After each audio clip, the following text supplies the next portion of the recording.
During the Christmas of 2023, I witnessed the most bizarre business lunch of my life. I was traveling in Seoul and I was just having lunch at this busy restaurant in the financial district. I remember this big table sat next to me.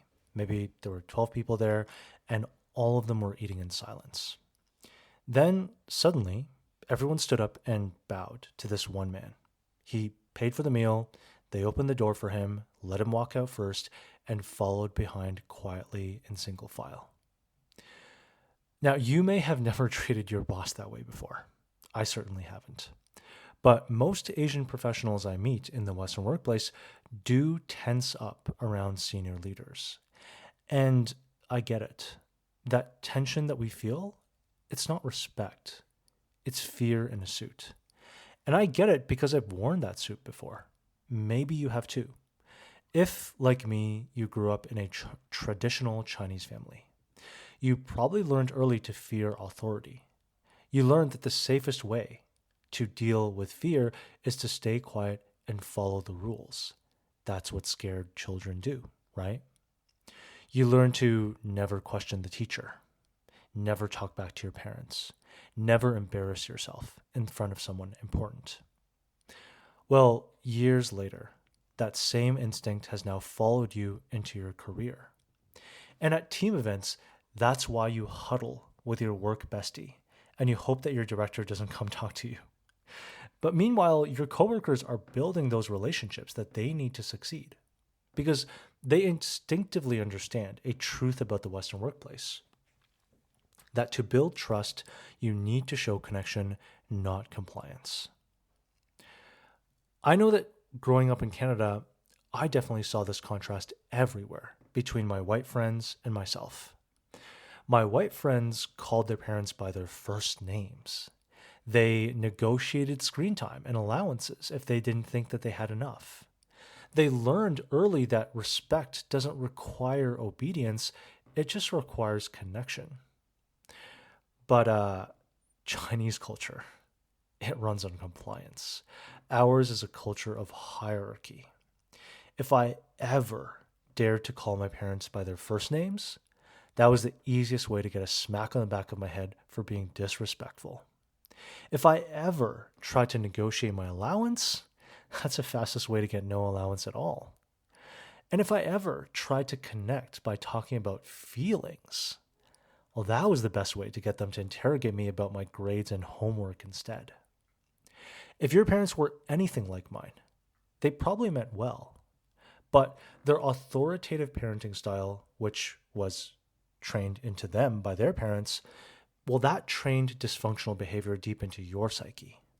The belief that you're below authority, you must fear authority, and your only option is to quietly comply with authority. But in the Western workplace, there is a problem with being compliant. It is all self centric, all selfish, all about you. It's about your image, your safety, and your fear. But true connection, it can only happen when you stop focusing on yourself and focus on others instead. What I've seen in my career, one of the most common ways that people try to connect, but they aren't really good at connecting, they reach for something much easier, and that is flattery. Flattery is the lazy, low effort shortcut to being liked because you try to put in as little effort as you can, just a few words, and you hope that it buys you a lot of relationship, right? Like, wow, boss, you were so smart in that meeting. You're the best. That's pretty cringeworthy, right? It's textbook paimapi. And it's not connection. It's your fear that is whispering, please like me. Real connection sounds different. It sounds like, hey, I noticed how you advocated for more resources for our team in that meeting. How do you communicate persuasively like that? Do you see the difference there? That's curiosity, not flattery. You shifted the focus onto them. It's not, I want you to like me anymore. It's about, I want to learn how you did it.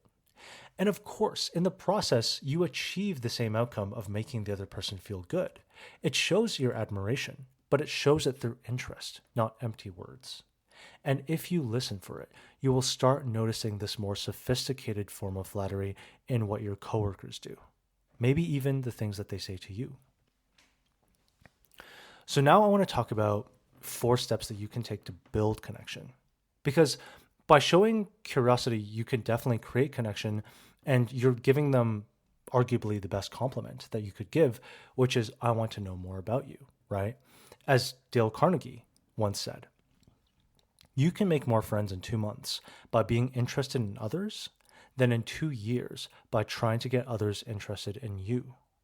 And that is the mindset that your Western coworkers have when they walk right up to the VP and just start chatting like old friends. And being comfortable around leaders is a powerful signal of your leadership potential because it says, I can operate at your level. So if you want 4 tactical ways that you can build connection with leaders, then let me share those with you. First, let's talk about starting with very small touch points. These can be seasonal greetings and messages even, right? Like Thanksgiving's come around, at least for my US friends. So for Thanksgiving, you can send them a message and say, hey, with Thanksgiving upon us, I want to share my gratitude and genuine thanks for your support with whatever project focus area that they've been helping with. Our team is lucky to have your care and guidance. Or next month, when Christmas comes around, you could say, with the end of year approaching, I wanted to drop you a line to say thanks for your leadership and coaching on project or focus area, whatever they've been supporting you with. I appreciate you. Hope you have a wonderful holiday break, and I'm looking forward to another great year ahead. Simple messages like this are things that your white coworkers are already sending, things that you may not even be aware are being communicated. The second powerful way is to follow up when they help you. When a leader helps you, of course you want to do something about it. But what most people forget about, what most people aren't aware of, is that you want to close the loop. Let them know that they helped you. So you could send them a message afterwards and say, I'm just checking in to close the loop on your helpful advice earlier.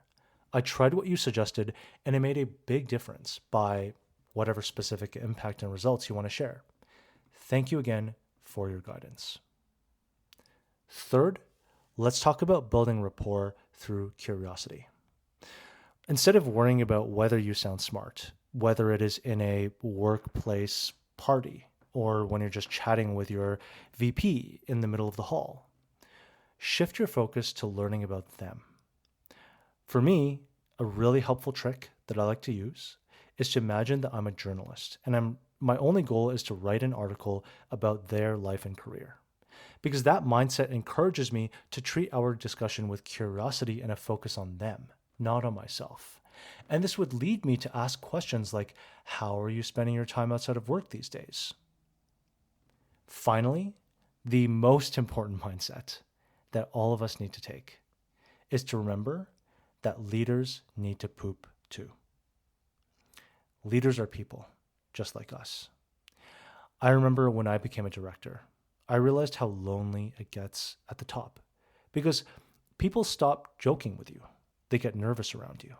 People stop giving you feedback. Even if you did a great job, nobody tells you that anymore because that's your job. Like, you don't know how much I miss getting positive feedback from people when I was a director. I didn't know whether I was doing a good job or not a lot of the time. Often the people around you stop seeing you as one of the team. So bottom line, leaders remember the ones who make them feel connected again. So I want to end here. Years ago, compliance helped you to survive as a scared child, like I did. And years after that, that child graduated into a business suit. And today, I hope that the adult can finally outgrow it. All right, it's melon break time. It's time to 吃瓜. And for today's workplace gossip, I've got an interesting one. Are pro sports looking more and more like a casino? The business of sports betting is actually threatening the entire business of sports itself. And bear with me, if you have no interest in sports, let me tell you why your coworkers care about this. even if you don't. Sports betting was legalized just a few years ago in America, and since then it has exploded. If you thought that sports betting was just about figuring out who wins a game, then you'd be too young and too naive, because the category has evolved beyond what most of us can imagine. Nowadays, fans can bet on the smallest and weirdest things. Like just one example, the last Super Bowl, and in case you're not familiar, the Super Bowl is the annual league championship of the National Football League, which is America's professional football league. And it is the single largest sporting event of the year. So at the last Super Bowl, these are some of the things that fans could bet on: the length of the national anthem, the color of the Gatorade that would be dumped on the winning coach, even the number of times that Taylor Swift would be shown on camera because she was at the game, because her fiance is a pro football player named Travis Kelce and he was playing. So these are just three of the crazy amounts of types of bets that people could make. These bets are called prop bets, PROP. And some fans say that they make watching these sports super intense and super addictive. That all sounds really fun, right? But it is also very dark. Prop betting gives players, coaches, and associated staff a lot of chances to use inside information or even to just slightly change their own performance. Like in the past year alone, a long list of famous players and coaches across the NFL, which is football, the MLB, which is the baseball league, NHL, which is hockey, and NBA, which is basketball, have all been arrested for betting involvement. A long list of players. And they've been investigated and arrested by the FBI freaking I. It's that serious because so much betting is tied directly to organized crime. So far, leagues and betting companies are trying to underplay this. Big surprise, right? But these scandals keep coming, and more fans now think that the games might be rigged, because how can you trust the outcome of what is supposed to be a fair competition if there is so much betting going on? So even if you don't care about sports, this is a live case study in how fast money plus technology plus weak rules can break trust in an entire industry that your coworkers probably watch every night.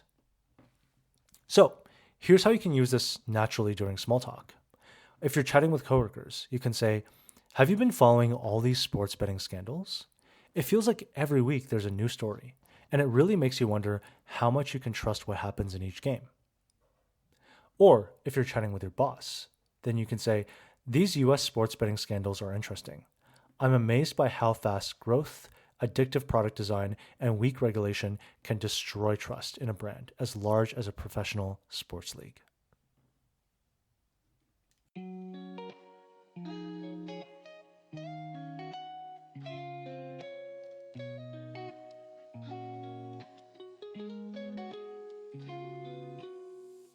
Day Up is written, produced, and hosted with love by me, Jonathan Lee.